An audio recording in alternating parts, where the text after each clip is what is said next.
We are about to discuss the chapter 21 of this book by Luis Frenzel Jr. And the chapter 21 is all about wireless technologies. I'm Carl Ana Ala and I will discuss the half of this chapter. Wireless technologies. This chapter describes the more widely used of these popular systems.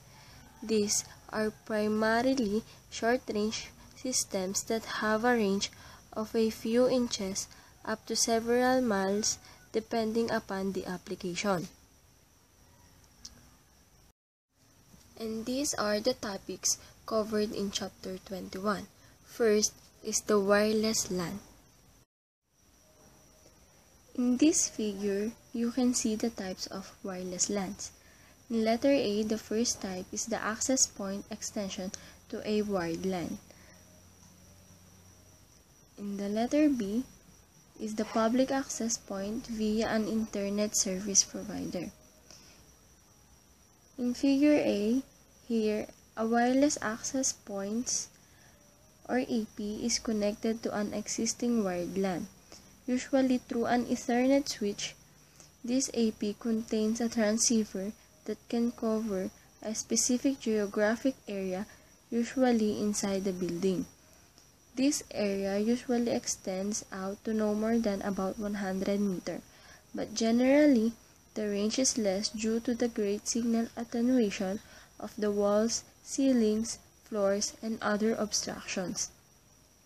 PCs or laptops within that range and containing a radio modem can link up with the AP, which in turn connects the PC or laptop to the main LAN and any services generally available via that LAN, such as email and internet access. In letter B, here the AP is connected to the main LAN, or more commonly to an internet service provider or ISP, by way of a long-range interconnection such as a hardwired T1 or T3 line or a microwave relay link such as WiMAX. Wireless LAN or wireless local area networks. Within a company, government agency, hospital, or other organization typically use C85 or C86 and shielded twisted pair as the transport medium. However, more and more wireless extensions and even complete wireless LANs have become more common now that reliable, low-cost wireless modems are available. What makes the wireless LAN so appealing is that it offers flexibility, convenience, and lower costs. Wireless access points or AP. Access points are more commonly known as hotspots. Some cities are installing municipal hotspots.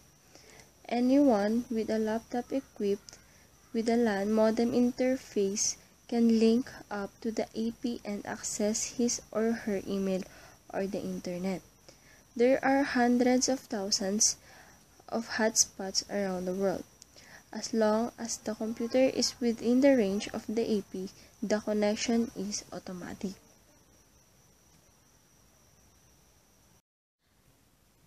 Another growing use of wireless LANs is in the implementation of home networks. As more and more families become multi-PC users, there is a need to interconnect each PC to a broadband internet connection such as a DSL or cable TV line. It allows each user to access email or the internet or to share a common peripheral such as a printer. Most homeowners do not want to wire their homes with C85 or 6 cable at great expense. Hardware of wireless LANs. The hardware devices in a wireless LAN are the access point or the gateway or router and the radio modems in the PCs. The access point is a box containing a transceiver that interfaces to an existing LAN by way of C85 or C86, wiring. It gets its DC operating power via the twisted pair cabling. The IEEE 802.3 AF standard related to furnishing DC power over the network cable is referred to as Power over Ethernet. In a home network, the gateway or router is designed to attach to the DSL or cable TV modem with C85 or C86 cable. It often attaches to one of the PCs in the home network cable. Zigbee and Mesh wireless networks. Zigbee is the commercial name for another PAN network technology based on the IEEE 802.15.4 wireless standard. Like Bluetooth, it is a short-range technology with networking capability. It was designed primarily for commercial, industrial, and home monitoring and control application. Zigbee is designed to operate in the license-free spectrum. There are 3 basic band versions. The data rates are low, but most applications are simply transmitting sensor data or making simple on or off operations. The standard supports 3 topologies: star, mesh, and cluster tree. The most commonly used are the star and mesh. These network topologies are made up of 3 types of Zigbee nodes. First is the Zigbee Coordinator or ZZ. The ZZ initiates a network formation. There is only one ZZ per network. Second is the Zigbee Router or ZR. The ZR serves as monitor or control device that observes a sensor or initiates off or on operations on some end device. And last is the Zigbee End Device or ZED. The ZED is simply an end monitor or control device that only receives data or transmits it. In mesh topology can greatly extend the range of the network and enhance its network reliability or robustness. As for applications, Zigbee can address a wide range of wireless needs. It was designed primarily for monitoring and control. And these are some popular applications of Zigbee. WiMAX and Metropolitan Area Networks. Metropolitan Area Networks are primarily fiber optic networks, most often SONET rings, that connect enterprise LANs to WANs or the Internet backbone. Another typical metropolitan area network is a local cable TV network. A new wireless contender for metropolitan area networks is known as WiMAX. It's definitely by IEEE 802.16 standard. It was developed to provide a wireless alternative to consumers for broadband internet connections. And these connections are now dominated by cable TV and DSL, but with the new WiMAX standard, Wireless Internet Service Provider, may soon be offering wireless broadband connections.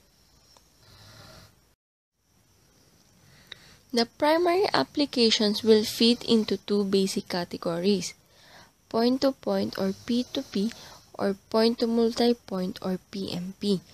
The point-to-point mode is for applications requiring the transfer of data between 2 points, while the PMP or point-to-multipoint mode is a broadcast mode from a central base station to multiple surrounding nodes.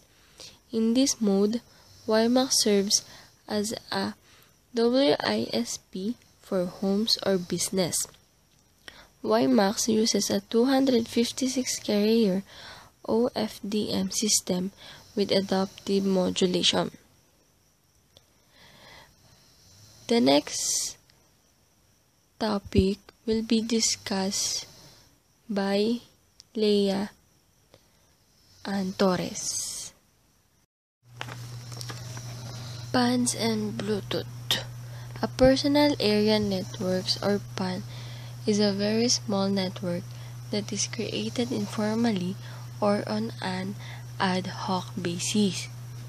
A PAN typically involves 2 or 3 nodes, but some systems permit many nodes to be connected in a small area. PAN can be wired, but today all are wireless.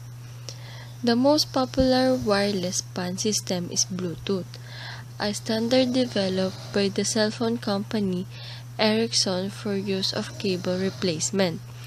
Bluetooth is a digital radio standard that uses frequency hopping spread spectrum in the unlicensed 2.4 GHz ISM band. If another Bluetooth device comes into range, the Bluetooth devices automatically interconnect and exchange data, and these devices form is called a piconet. A piconet is the linking of one Bluetooth device that serves as a master controller to up to 7 other Bluetooth slave devices. Bluetooth devices can also link to other piconets to establish larger scatternets. Wireless LAN standards. One standard for wireless LANs has emerged as the most flexible, affordable, and reliable.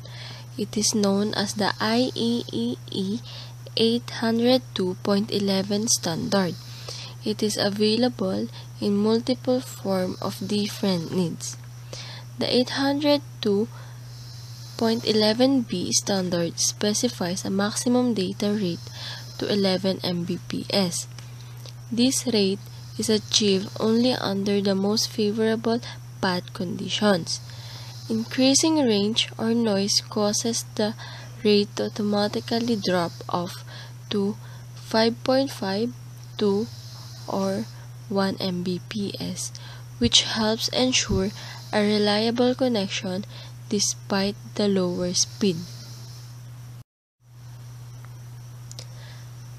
The newest standard is the 802.11n version. It uses the 2.4 GHz band and OFDM. A primary feature of this standard is the use of multiple input, multiple output antenna systems to improve reliability of the link.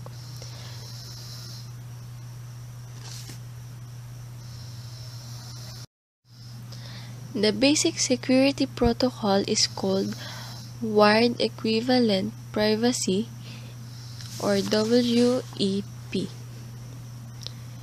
and uses the RC for encryption standard and authentication. WEP may be turned off or on by the user. It does provide a basic level of security. However, wired equivalent privacy has been cracked by hackers and is not totally secure from the most high-tech data thieves.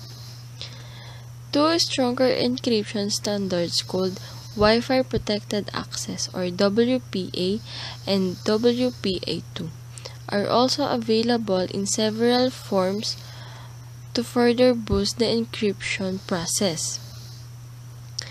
The IEEE also has a security standard called 802.11i that provides the ultimate protection. I will be discussing the infrared wireless. The most widespread wireless system was infrared light for short-distance data communication. The most widely used is the wireless remote control on TV sets, VCRs, and on most audio CD stereo systems. Infrared has also been used for wireless fans and LANs because light travels in straight lines. There must be a clear path from transmitter to receiver for the system to work. Let's proceed to the discussion of remote control. Almost every TV set sold this day has a wireless remote control. Products that also have remote controls including VCRs, cable, TV converters, DVD players, and some ordinary radios. All these devices work on the same basic principle. A small handheld battery-powered unit transmits a serial digital code via an IR beam to a receiver that decodes it and carries out the specific action defined by the code. A TV remote control is one of the more sophisticated of these controls, for it requires many codes to perform volume control, channel selection, and other functions. The IR source is usually one or more IR LEDs. Two or more LEDs are used to ensure a sufficient level of IR radiation to a receiver in the TV set. An IR receiver is shown. The pin IR photodiode is mounted on the front of the TV set where it picks up the IR signal from the transmitter. The received signal is very small despite the fact that the distance between the transmitter and the receiver is only 6 to 15 feet on average. Besides remote control, the primary application for IR data communication is in short distance links between computers and printers. For IR, short distance typically means up to 1 meter. Under some conditions, the distance can be extended up to 9 meter maximum, and there must be a clear line of sight between transmitter and receiver. Figure 29 shows a block diagram of an IR receiver. It connects to interface circuitry in the PC or PDA. The interface is typically a small embedded controller inside the computer or PDA. It can also be a part of the PDA controller. The encoder puts the serial digital signal from the PC or PDA into the proper format for transmission. A high current bipolar transistor or MOSFET drives one or more IR LEDs. The receiver consists of the pin diode that picks up the IR light from a nearby transmitter. This signal is amplified and shaped and then sent to the decoder, which recovers the original data. The most widely used IR data communication system was developed by Hewlett-Packard in the early 1990s. It has since become an international standard that is maintained by the Infrared Data Association or the IRDA. The complete interface and system are referred to as IRDA. The systems are designed for short range. The low-power version has a range of 20 to 30 cm. The maximum usable range is 8.9 meters. Most IR LEDs operate in the 850 to 900 nanometer range.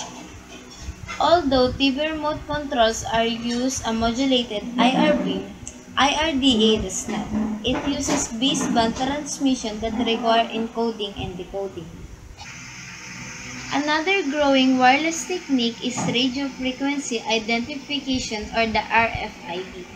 You can think of it as the wireless version of the barcodes. This technology uses thin, inexpensive tags or labels containing passive radio circuits that can be asked by a remote control wireless interrogation unit.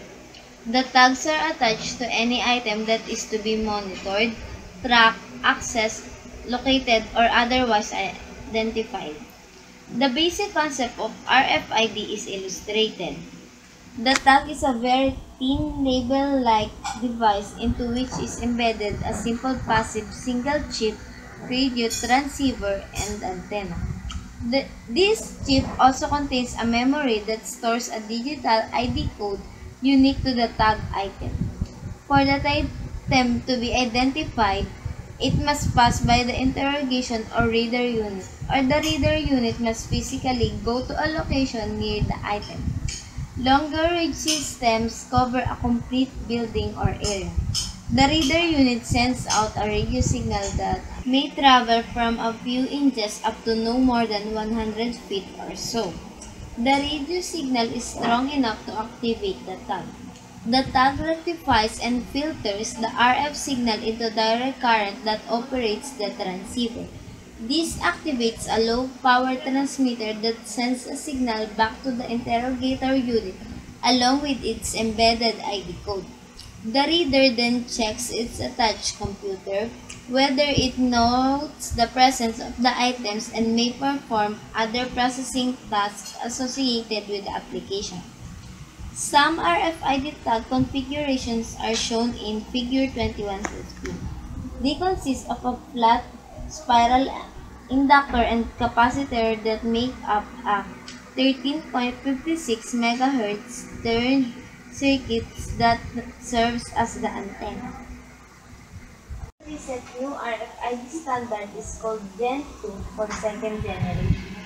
It is a standard developed by more than 60 companies worldwide. The standard is under auspices of EPC Global, the organization that also standardizes the Electronic Product Code or EPC to be used on all tagged items. The Gen 2 standard operates in the 900 MHz region within different frequencies being used in different countries depending upon the local regulations. A key benefit of the new standard is that it is designed to read multiple tags faster. Tag read rates as high as 1,000 tags per second are possible. Although in most situations, the read rate will be no more than 500 to 1,000 tags per second, which is still much faster than the 100 tags per second maximum imposed by the older standard. The RFID field is still new but growing as tag prices drop and as greater security measures are developed. One of the newest forms of wireless is a version of RFID called Near Field Communications or NFC. It is an ultra-short-range wireless whose range is rarely more than a few inches. It is a new technology used in smart cards and cell phones to pay for purchases or gain admittance to some facilities. Near field means the near field of a radio wave. As discussed earlier, a radio wave is made up of both electric and magnetic field. The electric field is not useful, but the magnetic field is used for short-range communication. NFC is standardized internationally. The new technology is similar to that used in RFID. It is similar to and compatible with the technology used in smart cards. Those credit cards with an internal chip that allow you to pay for something by just passing the card over a point of sale or POS terminal reader. Another proposed use is to set up and initiate other forms of wireless. Some short-range wireless modes such as Wi-Fi or Bluetooth require that two parties desiring a peer-to-peer link first exchange information to set up the correct protocol. It is sometimes called pairing. Putting your cell phone, laptop, or other device next to the device to be connected to allows all these protocols set up. One form of wireless is known as ultra-wideband or UWB wireless. There are two basic forms of UWB. The original version based The newest form of UWB is called multiband OFDM or MB OFDM UWB. The term multiband is derived from the fact that many OFDM carriers make up the signal. These bands extend from 3.168 to 4.952 GHz. Note the center frequencies of the three bands. Each band is designed to hold an OFDM data signal. There are 128 carriers per band and each carrier has a bandwidth of 4.125 MHz. Of the bands, 100 actually carry the data, while 12 are used as pilot carriers to aid in establishing communications with nearby nodes. The remaining carriers serve as guard bands on either side to prevent interference between the three portions of the spectrum. Figure 21-24, you will see a dashed line that designates the maximum allowed operating power specified by the FCC. It is a very low negative 41 dBm per megahertz, which generally prevents any interference to other services. The primary application of impulse UWB to date has been in military radar. The very short pulse widths of electromagnetic energy permit the very fine resolution of target distance and detail. Short pulses also give UWB the ability to penetrate surfaces to see what is behind them. For that reason, UWB is an excellent electronic imaging technique. It is especially effective in seeing through leaves, trees, and foliage. UWB radars can even see underground to detect mines, pipes, and so on. UWB radar is used by fire, emergency, and police personnel to see through walls and doors. These systems will operate in the 24 to 29 GHz range and are expected to appear in cars before 2010. There are several target markets for UWB. First is computer peripherals. UWB, when married to the popular PC and laptop USB interface, permits a wireless USB connection. USB is used almost exclusively today for connecting devices to PCs and laptops, such as printers, mice, external drives, and networking equipment. By making the interface wireless, cables and the hassle of connecting them are eliminated.